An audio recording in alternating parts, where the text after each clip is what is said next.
Our next session is a new perspectiva, why the 2010 census will change your mind about Hispanic marketing, and it will be presented by Marcelino Miyares of Mercury in Español. Okay, good morning, everyone. This is a really short session, so we're going to try to get a lot in.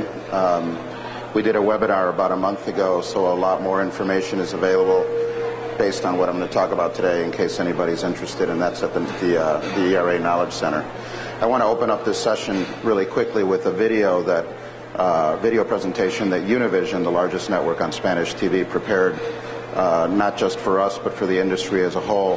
And it sort of sets the tone for what Hispanics are doing for America as a country and what they're doing really for America in the entertainment and in the marketing space. And I think it's probably a pretty good place to start. So we'll start there.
So that sets a little bit of a tone.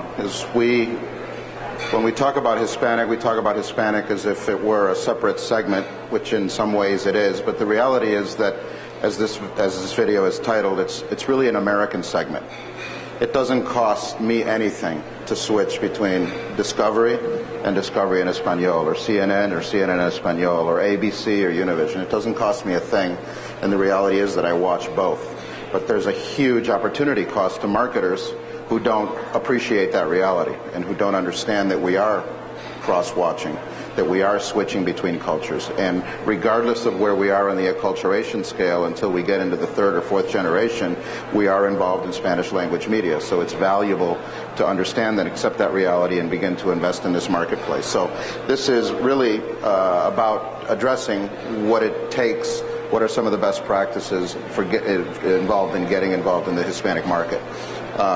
It's a general call to action. The bigger presentation that this is a part of is a general call to action to get people who are not in the market to try it, to get those who are in it to keep persisting and to be patient, and above all, to get your companies to what we call enculturate, to not do business the Hispanic way, but to do business with Hispanics.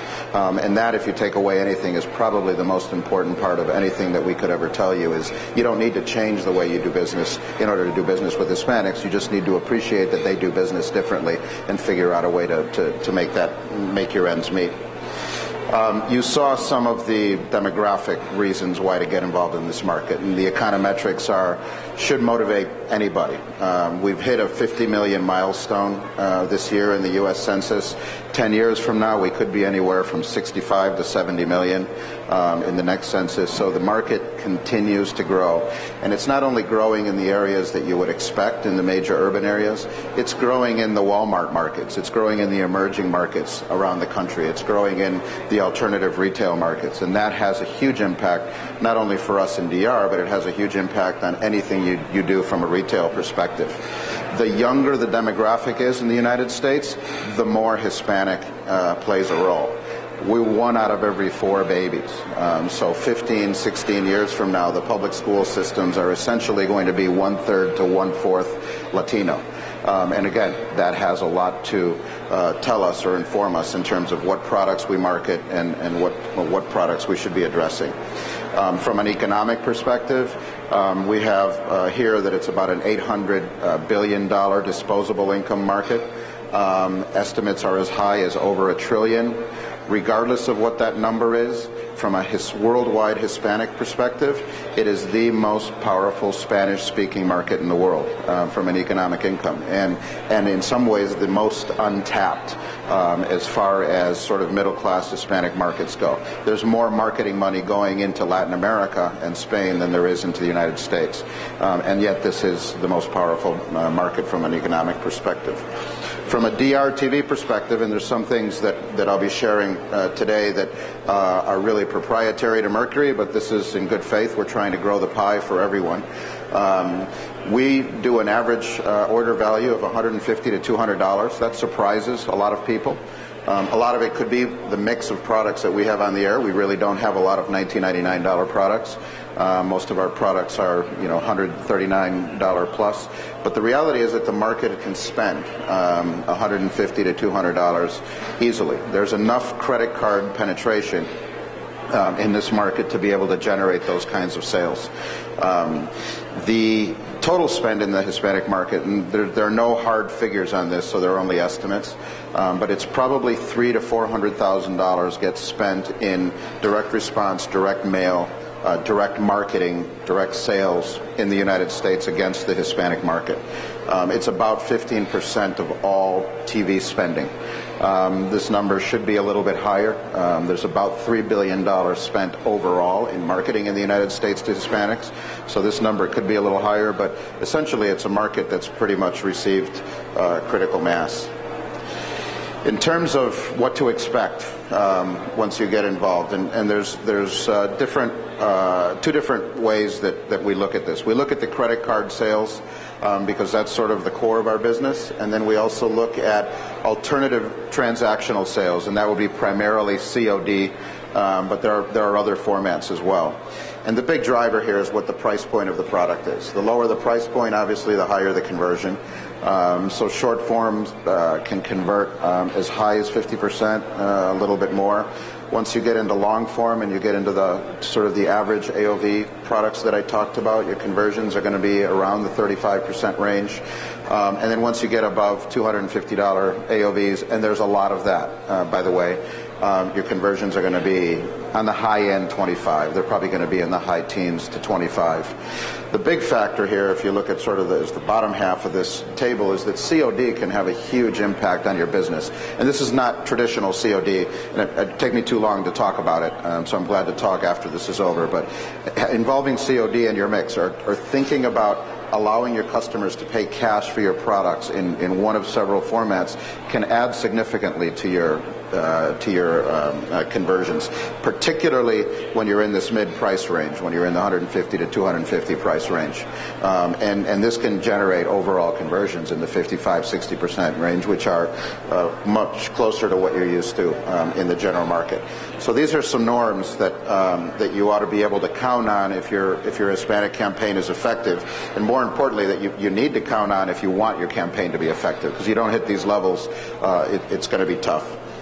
So sort of the payoff for this talk is, what are the top 10 things you should know about the Hispanic market? First of all, you have probably more in-language resources in your organization than you think, and this is particularly akin to marketers. We have a major marketer, a client of Mercury's, not in a major Hispanic market at all. And when they did an audit, and this is a company that hires about 1,200 people, and when they did an audit of their employees nationwide, they found that 15% of their employees were Hispanic by surname, and 9% of them spoke Spanish fluently. And I don't know what percentage of that were first generation, but a very high percentage. So for years they thought they couldn't do business in Spanish because they didn't have people. Turns out they had a substantial personnel base to be able to do that. So you may have more people in your organization who can address this market than you think. And if not, you can always outsource. But in-house, you already may have that. You also very likely have more Hispanic shoppers than you think. The Hispanic market represents, particularly at a retail level, represents already much more than its share of the population. Well, we were talking to somebody this morning, Walmart, close to 30% of Walmart shoppers are Hispanic. Kmart, Target, Long's Drug, CVS, any mass merchandiser is going to have 20 to 25% index of Hispanic shopping, even though we only represent about 16% of the population. So you already probably have, depending on the marketer, a large number of Hispanic shoppers. And if DRTV is your exclusive focus, and you did a surname search of your customer base, you would find that you would probably have a disproportionate share of Hispanics already. Why? Because of what I said at the opening. We're watching English language television as well as Spanish. So if you have a substantial Hispanic market already in English, the odds are that you're going to do well once you go into Spanish. Point number 3 is that your Hispanic campaign, from a DRTV metric perspective, will almost always outperform English. Our goals at Mercury for Hispanic, our allowables, tend to always be 30 or 40% higher than the general market. So we have to overcompensate, and we do that through call volume, we do that through higher AOV, etc. One more minute? Okay. Telling me to stop already. That was fast. You need to be able to transact in cash as well as credit. Again, we can talk about that offline, but it's a critical part of success. When you're involved in your creative, you're looking for authenticity and relevance, even if you dub your show. And it's okay to dub your shows into Spanish from a testing perspective. They often do better than even Spanish original shows. But just remember, authenticity and respect. Focus on the South and Southwest, and the Northeast. Most of the Hispanic market is in 9 states, so it makes your ability to focus pretty easy. The fastest growth is coming in those outside of those 9 states, but for now the focus is there.